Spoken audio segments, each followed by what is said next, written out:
हर 12 साल में आयोजित होने वाला कुंभ मेला न केवल भारत का बल्कि दुनिया का सबसे बड़ा धार्मिक और सांस्कृतिक आयोजन है। इसे आध्यात्मिकता, परंपरा और संस्कृति का महाकुंभ कहा जाता है। इस साल ये आयोजन प्रयागराज में संगम तट पर हो रहा है, जो 13 जनवरी 2025 से शुरू होकर महाशिवरात्रि यानी 26 फरवरी तक चलेगा। लाखों श्रद्धालु देश विदेश से इस मेले में शामिल होकर पवित्र नदियों गंगा, यमुना और सरस्वती के संगम में डुबकी लगाते हैं। माना जाता है यहाँ स्नान करने से सारे पाप धुल जाते हैं और आत्मा शुद्ध होती है। कुंभ मेले में अगर कोई विशेष आकर्षण होता है तो वो है नागा साधु। उनके भस्म से सजे शरीर, जटाओं से अलंकृत स्वरूप और निर्वस्त्र रहने की परंपरा उन्हें सबसे अलग बनाती है। इनकी परंपरा, जीवन शैली और इतिहास के बारे में जानने की जिज्ञासा हर किसी के मन में रहती है। आइए जानते हैं नागा साधुओं का इतिहास, उनकी परंपराएं और कुंभ मेले में उनकी महत्वपूर्ण भूमिका। नागा साधुओं की परंपरा प्राचीन काल से जुड़ी है।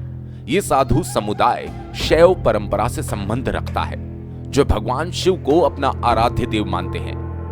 नागा साधुओं का मुख्य उद्देश्य है सांसारिक मोहमाया से दूर रहकर पूर्ण आत्मज्ञान प्राप्त करना। इन्हें नागा इसलिए कहा जाता है क्योंकि ये शब्द निर्वस्त्र या दिगंबर जीवन शैली का प्रतीक है। ऐसा माना जाता है कि नागा साधुओं की उत्पत्ति आदि शंकराचार्य के समय में हुई थी।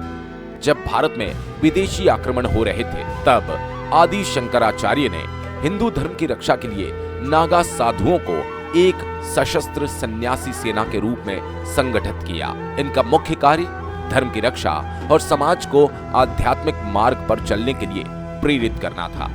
नागा साधु बनने की प्रक्रिया अत्यंत कठिन और लंबी होती है। इसे दीक्षा कहा जाता है। दीक्षा प्रक्रिया में व्यक्ति को सांसारिक जीवन का पूरी तरह से त्याग करना होता है। इसका पहला चरण ब्रह्मचर्य आश्रम में प्रवेश करना होता है, जहां साधु बनने की शिक्षा दी जाती है। इसके बाद कई वर्षों तक कठोर तप और साधना के बाद दीक्षा प्राप्त होती है। दीक्षा के समय साधुओं को मृत माना जाता है और उनका नया जन्म नागा साधु के रूप में होता है। नागा साधु अपने शरीर पर भस्म, चिता की राख लगाते हैं।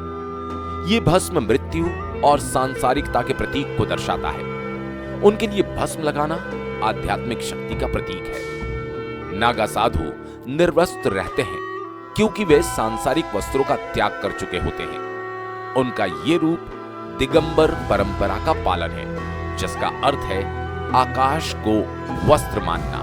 कुंभ मेले में नागा साधुओं का विशेष महत्व है। ये मेला शाही स्नान के लिए प्रसिद्ध है और नागा साधु इसमें सबसे पहले स्नान करते हैं। शाही स्नान एक भव्य और आध्यात्मिक दृश्य होता है, जिसमें हजारों नागा साधु जुलूस के रूप में संगम तक जाते हैं। इस दौरान वे अपनी पारंपरिक शस्त्र, त्रिशूल और डमरू के साथ भजन कीर्तन करते हैं। नागा साधु इस मेले में न केवल स्नान करते हैं, बल्कि अपनी आध्यात्मिक शक्ति और तप का प्रदर्शन भी करते हैं।